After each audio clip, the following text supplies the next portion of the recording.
intended to. So here we go. We have the matchup. Looks like... I see Owen here, who had to mulligan, unfortunately, a 6-land hand and is drawing potentially his worst card in the matchup in his 6-card hand in Thoughtseize. So, if he's not able to find, some early action here, he could get run over. Well, look at Josh's hand. He has a temple, but he doesn't have a mountain because he has Darksteel Citadels, and he's not able to play a 1-drop on turn 1, which, one of the benefits of playing a burn deck or a red deck is speed. Right. Yeah, no, that's certainly the sacrifice he's had to make, is to add some truly terrible lands to his deck in order to make it function. I think that here we see sort of the maximum punishment of that decision. And actually, because of that, it's going to make this Thoughtseize not turn out to be that bad, because even though he's losing 2 life, the card he's taking most likely would have done more than 2 damage to him anyways, so in a way he's gaining life. Yeah, and honestly, Owen's slow curve creatures with large toughness draw actually matches up very, very well against Josh's particular hand here. So Josh is going to need to find some of his spells in order to actually win this game. So it looks like he took one of the abbots. What would you have taken? Yeah, I think that's right. I think that Josh is, as we saw earlier, constrained on red mana. So in terms of being able to maybe cast multiple red spells in a turn, that's not as big of a concern as Abbott getting you an extra card in the middle of the game. Great, yeah. And now Courser matches up excellently with a handful of 2 toughness creatures. Although Josh did just draw Exquisite Firecraft, so if he draws a mountain, he will be able to kill the Courser and get through. But if he doesn't, he's in a lot of trouble. Huge moment, especially given the languish now on top of Owen's library. We know if Josh is able to find a red mana, he's going to make Owen miss his next land drop this turn. He fails to find it, and at this point, we're going to have the very exciting draw your card, look at the top card with Courser moment. So we'll see. So a Shrapnel Blast was just exiled with the Abbot.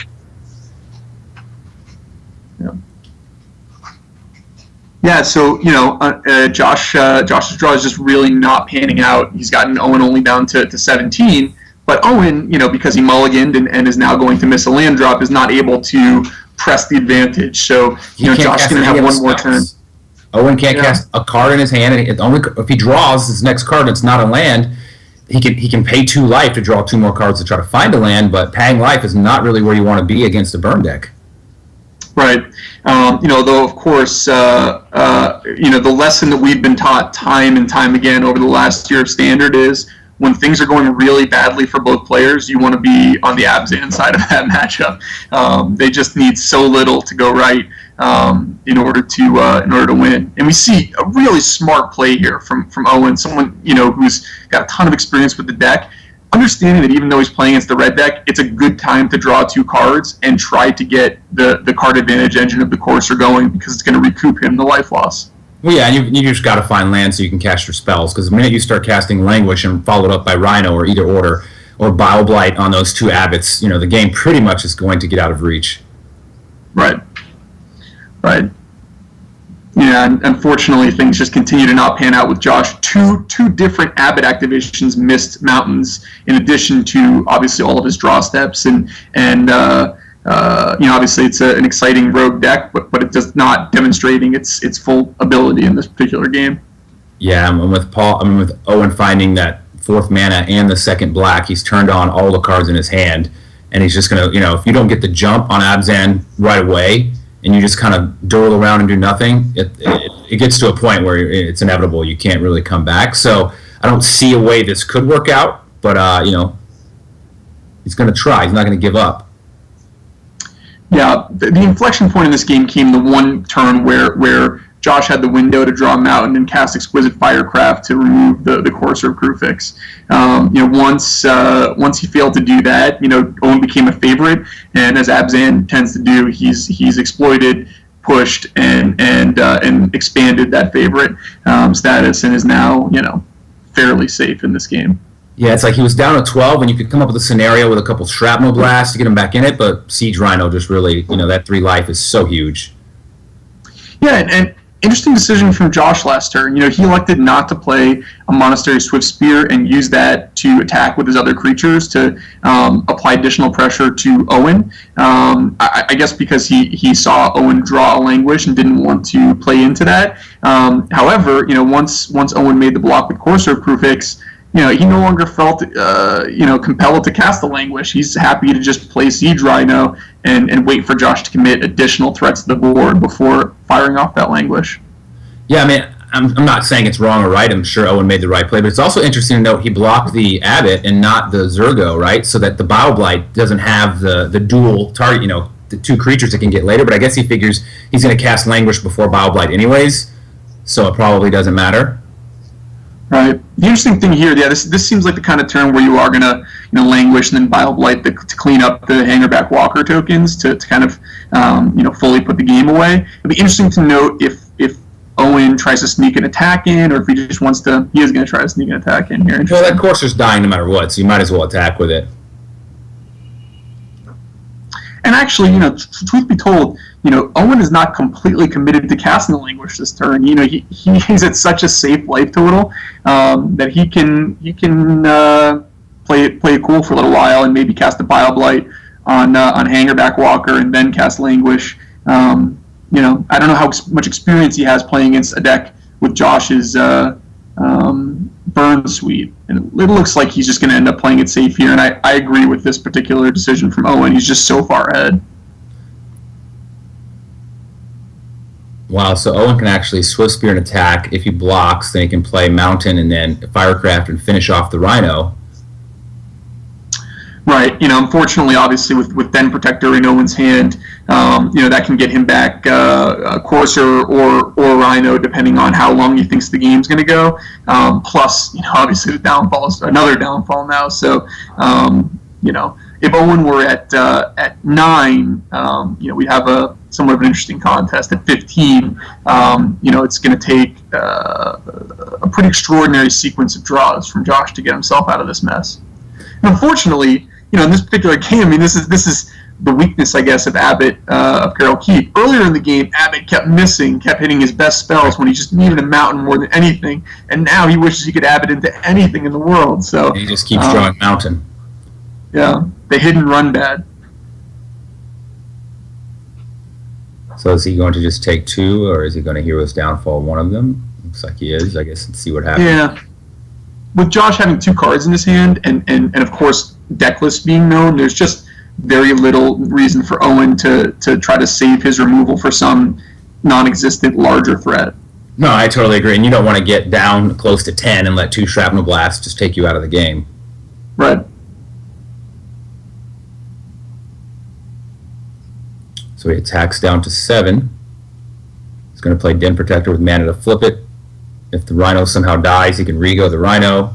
Otherwise, he can bring back a Corsair if he liked, or he can even, and it's going to present lethal if he flips it over because it's going to get a counter. So he has 7 available.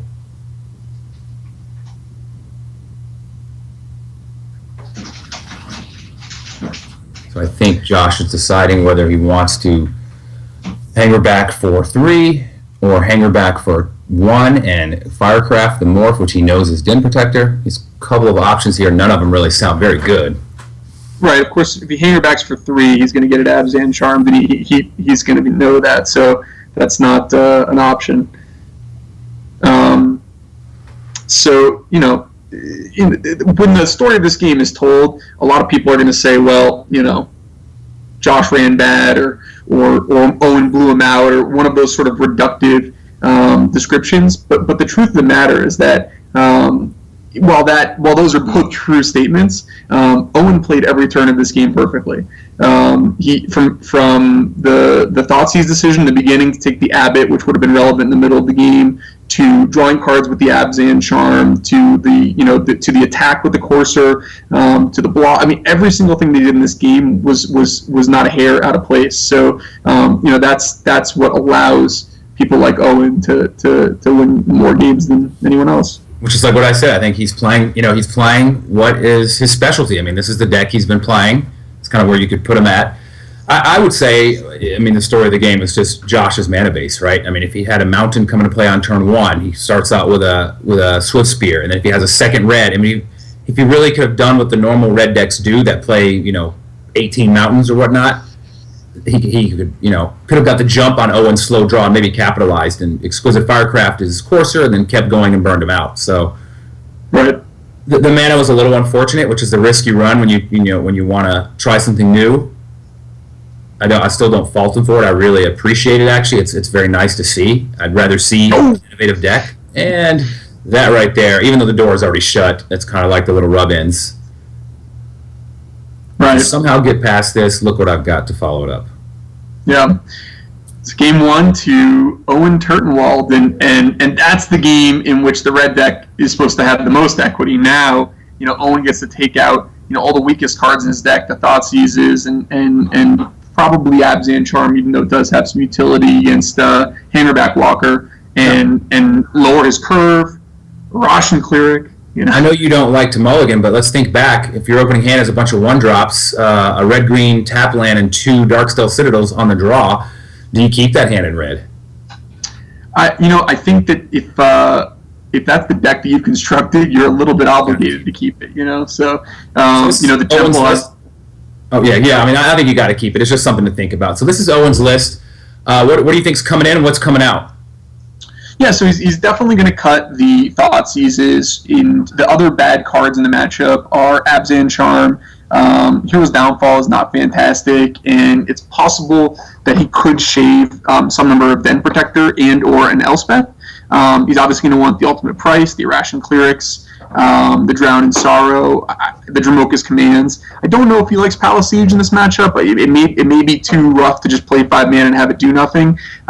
Duress is another place that he might go. It really depends on how he thinks Josh sideboards and how his deck looks after sideboarding. I think Duress is probably coming in because, he's got so many spells with the addition of Shrapnel Blast, Wild Slash, Searing Blood, Exquisite Firecraft, Atarka's Command. I mean, there's so many, and being able to remove one without paying life. I think Duress is always a card I like bringing in against the burn decks when I'm Abzan, so I think we see that coming in. Let's take a look at Josh's deck. What about his side?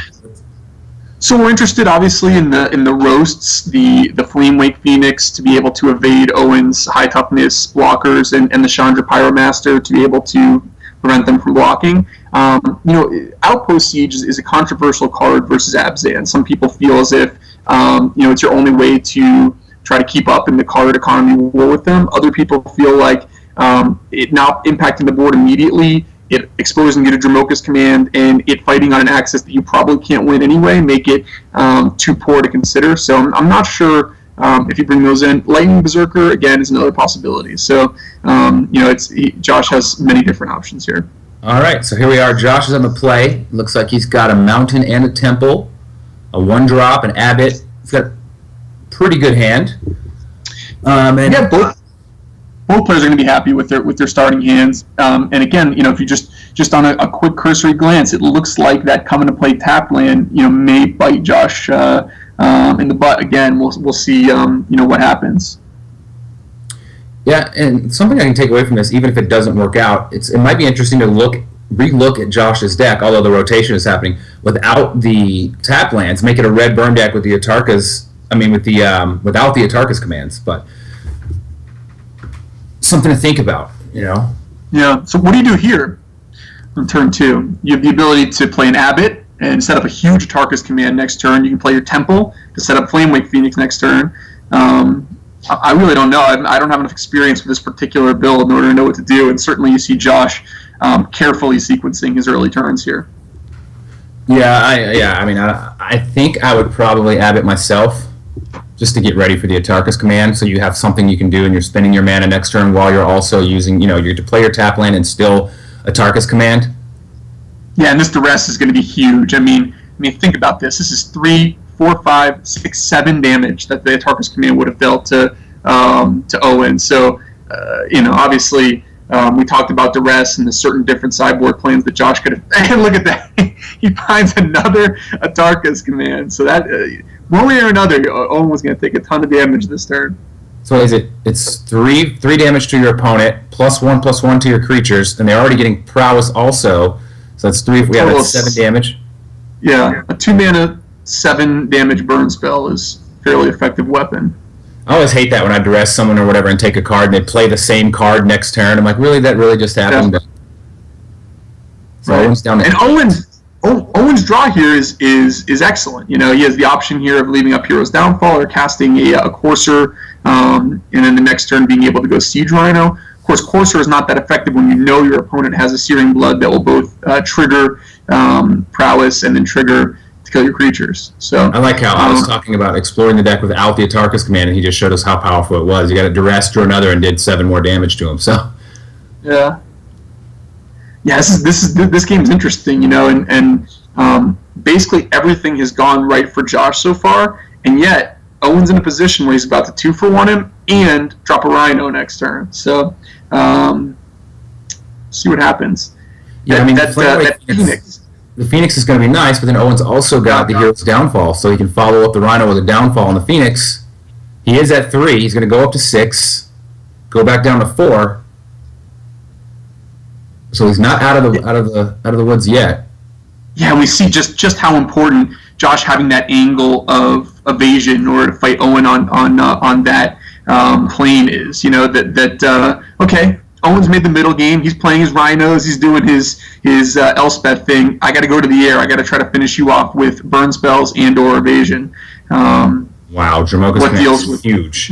Yeah. Allows him to not get burned out, and if he wants, he can fight the Phoenix if he doesn't want to Bottle Blight it or Hero's Downfall it. And like the Shrapnel Blast here, oh my god. So he's, you know, he can play Hangarback for 1, Shrapnel Blast, and sack it and go to Owen's face, and Owen can just Jamoka's command it. What a timely Jamoka's command. Wow. And Josh is really, you know, going to have to exercise his mental muscles here. I'm trying to think about what I might do, and I really don't know, so I'm going to have to defer to the expert. I'm incredibly impressed by the speed in which these guys are playing, because I'm trying to figure out what the correct line is, how I would approach the game, and they're moving on. You know, an attack, a Bile Blight. Josh has the Hangarback Walker. He's going to leave up Shrapnel Blast. Owen, of course, representing the command that he has. Josh is not going to fall for that. I mean, I think what you can do, I mean, if you just make Owen leave up 2 mana for the entire game right now, hopefully you find another burn spell that you can cast also. So Owen's in a weird spot. Drawing a Rash Cleric is kind of gross right there, because you still get to leave up Jamoka's command mana, so you're going to force his hand on a Shrapnel Blast. Yeah, you're oh my god, this is gross. And he's gonna let the Walker trigger resolve, and then he's gonna fight the flying creature and counter the Shrapnel Blast. So it's just, you know, poor Josh. You know, is really in the torture chamber here. Oh wow! Josh did not Shrapnel Blast. Amazing. That is an incredibly above the rim play from Josh Utter-Leyton. I think that, you know, Owen partially telegraphed that command, but how could he know? I mean, how could Josh know? He's got 2 commands in his 75. He could easily have just, you know, wanted to cast the Bile Blight as the best card in his hand. And now, you know, Josh, wow, really smart play from Josh. These guys are really good.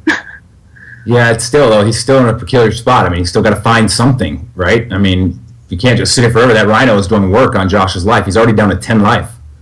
No doubt Josh is in big trouble, but had he cast the Shrapnel Blast, just Game's making over. the 1 token, it's game over. Owen is through the semifinals. You know, now at least he's got, you know, he's continuing to force Owen to leave open that mana for Jamoka's command, and now he gets to grow his Hangarback Walker to at least create some threats. And, you know, he's found a little something here. So, well, I think it's really telling that Owen decided to play the Dim Protector face up, which is probably the right play. You need the blocker, but that says something. Okay, he's leaving up 2 mana. It's either Bob Light for black, or it's Jamoka's command for green-white. I mean, it's not out of Owen's range to bluff that and not have those cards and still play a face up there, but I think the way the flow of the game is gone, if you're Josh, you know that he has the Jamoka's command in hand, and your read is confirmed, and now you can play around it accordingly. How you play around it, I don't know. It's pretty difficult when your opponent won't tap down. And remember, during this whole process, Owen did not know that Josh had Shrapnel Blast. Josh did not know that Owen had Jamoka's command. You know, neither of these cards were seen by either player, but that's the level that they're playing on and thinking on. And yeah, I'm in awe. Now, wow, look at this. If he finds a way to get if Owen gets greedy and somehow gets him where he's in lethal range, Owen's not going to do it. Taps out to play Rhino, Josh could respond with Atarka's command you and shrapnel blast you, but there's no way I don't think Owen makes that mistake.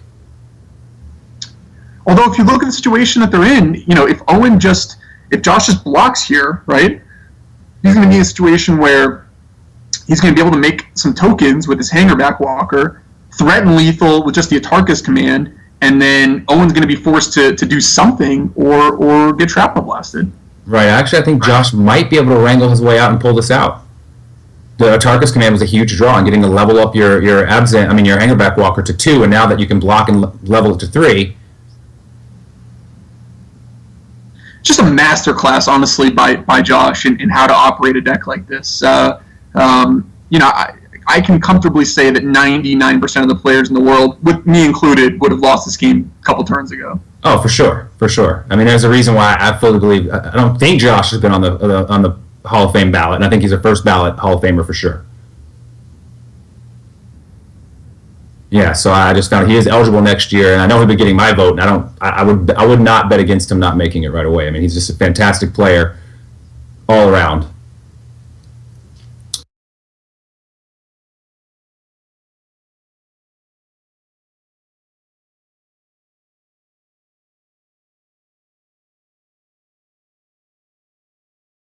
And finish him off, because 2 tokens are left, 3 damage, and then +1, 3 damage to the face puts him to 4, and then +1/+1 to the other 2 tokens does 4 damage.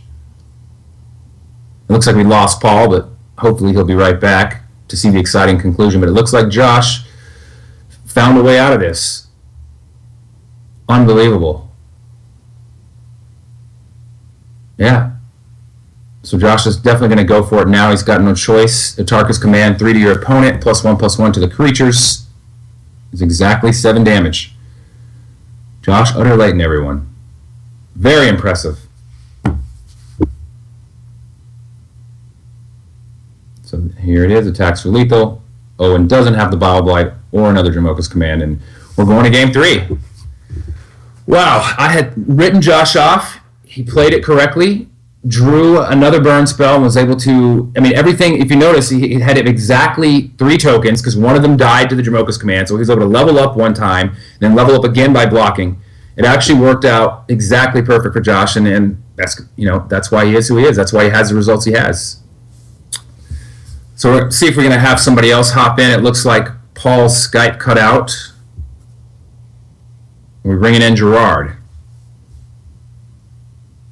I don't know if the guys are going to be changing their sideboards based on who's playing or drawing, but it doesn't seem likely too much changes.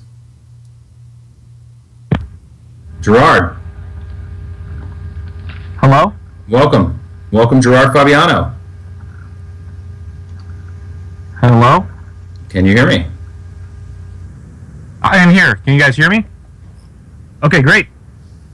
Video camera on. 1 second. Okay, my video camera should be on. It is loading. I think I'm here. Can you hear me? Yo, Dave, what's up, man? Did you watch that match, that game? Dude, I never missed a second of the Standard Super League. That was insane. Josh Utter-Leyton just comically insane at Magic. Right? It's weird because sometimes I think, Magic's not that hard. It's just like make the right play, just take your time and think about it. And then I see things like that, and it makes me think, wow, there's a reason why these guys are always doing well, or platinum every season, top 8ing Pro Tours all the time. Just super impressive high-level Magic, and it shows what a great game Magic is, because there's so many layers to it that you still don't even see things after all the experience that me and you both have. Dude, I literally would have bet the farm that Owen had it. So it was just really comical. All right, so Owen's on the play. Let's take a look at the hands here. Owen's hand looks like he's got all the necessary mana. He's got a Scryland and a Courser and a Downfall, so he's got a pretty solid hand. Josh's hand, lost our video. There it is. He has no 1-drop, but he does have a suite of burn, including 2 roast for any creatures that come out of Owen's deck. So he's got a hand that's going to allow him to get to the mid game. Hopefully he has enough burn to burn him out to take this match down. Yeah, he definitely does have a lot of burn. He also has a Searing Blood, like you said, 2 roast. Now that he found a creature, this is pretty important. And he also has a Shrapnel Blast and the Firecraft. So, that's that's a lot of burn right there. I mean, the cool thing about Swift Spear is it allows you to force your opponent to either react to the Swift Spear or develop their board. And since Owen's choosing to play the Courser, now he gets to move the Courser and attack for more damage. And then Owen has the same choice. Unfortunately, for Josh, Owen doesn't have anything else to develop the board with, so he's just going to play one of the removal spells. But by then, the Swift Spear will have done its damage. It did its job. Yeah, I think here is a good spot for Josh just to roast the Courser and get in for 2. He could also attack and then see what happens and then Searing Blood. That's another option. Which one do you like better? I think I like using the roast right now. I mean, I think you can use a Searing Blood later on a Den Protector. Like I said, it is an instant, which is nice. Using the roast, getting it out of the way, and just keeping it moving, because you guarantee get through the 2 damage. I mean, the Searing Blood gets through the damage, but then later on when you roast, you don't get damage also with the roast. Like, the roast just might move a guy and say go. Sure, yeah, that's definitely fair. I mean, it's your pretty roast close does 2 to your opponent right now when you do it, whereas your roast later may not do. Like right now, roast is kill your guy, take 2. Whereas later on, it may be just kill your guy. Whereas Searing Blood is always kill your guy, take 2. Okay, that's fair. And is there any relevance for like the roast play because Josh saves the damage on the mana confluence, or you think that's like kind of irrelevant? I don't think that's really a big concern at this stage of the game. I mean, obviously, when it gets late, sometimes being exactly 4, so the Rhino kills you exactly 3, so the come into play kills you. But at the end of the day, usually those games, you're going to lose that game anyway. It's rare that it comes down to that one exact life portal, and I think you want to make the most efficient plays to get through damage than preserve life when you're the burn deck. Yeah, it makes perfect sense. Wow, a Tarka command? That's like 3, 5... Yeah, he almost has enough burn just to finish Owen off here. Well, yeah, Owen's on 17, but it's 5 damage. But Owen does, obviously, if Owen passed with 4 mana up, Owen has something in the Abzan deck. It's unlikely he kept a hand that doesn't have instants or rhinos or coursers. So pretty much your creature's about to get killed. So I think he's not going to Atarka's command yet. Save that for maybe some Hangarback tokens. Yeah, but I mean, even with the 3 damage there, 3 from that, the 2 Firecrafts, that's 11. And then he also has a Shrapnel Blast, so that's like 16. I just think it's much more mana efficient to use the Firecraft, which is and use the Firecraft, because next turn he maybe with 4, if he finds a 4th mana, he can cast 2 2-drop spells. Yeah.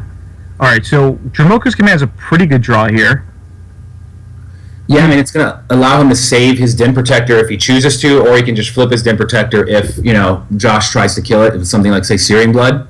Yeah, I think in like an alter match where it's not Josh versus Owen, I think the play would be like Owen would flip up his Den Protector, and then Josh was Searing Blood at the end of the turn. But because these players are such high caliber players, I think Owen's not going to unmorph the Den Protector.